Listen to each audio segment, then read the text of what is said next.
Facebook plans to help you figure out if you liked or followed pages created by a Russian company with ties to the Kremlin.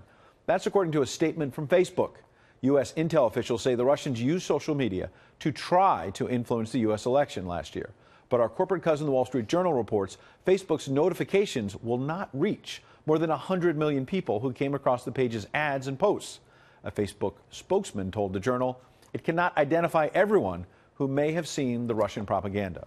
Let's bring in Jonathan Easley. He's a reporter who's covered the Russia probe for the Hill newspaper. Good to see you, Jonathan. Hi, Ed. So what is the point of Facebook doing this? Is this more sort of cover your backside than actually getting to the people who need to find out whether they like these posts?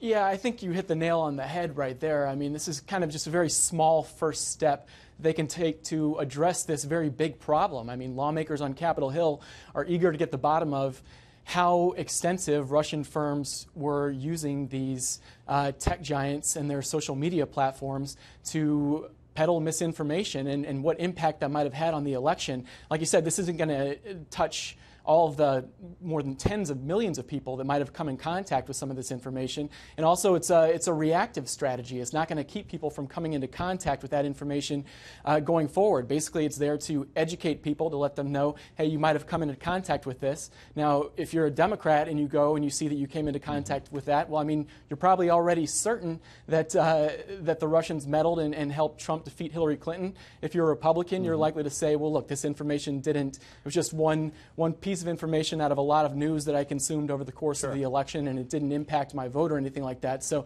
a very small first step, but I think we're going to see more moves like this by the tech giants to address this issue of how the Russians might have used their platforms. So what's the takeaway for our viewers? If you're a Facebook user, what is the tool they've created so you can figure out whether or not this Russian propaganda touched you?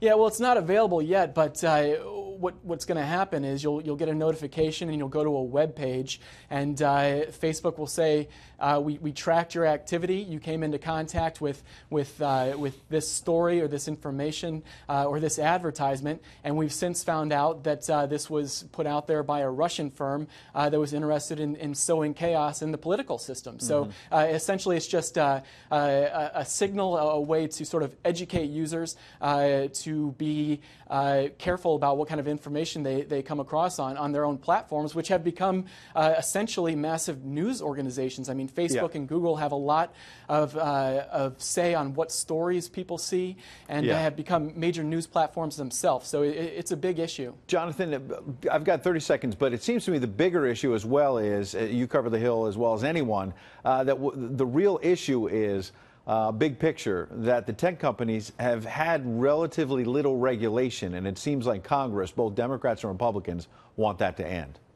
Yeah, that's right. I mean, that was just sort of oozing off of Capitol Hill when the lawyers for these tech giants went up there to testify before Congress. I mean, there's a big push right now to hold these tech giants accountable and to make sure that they know who's publishing what on their platforms.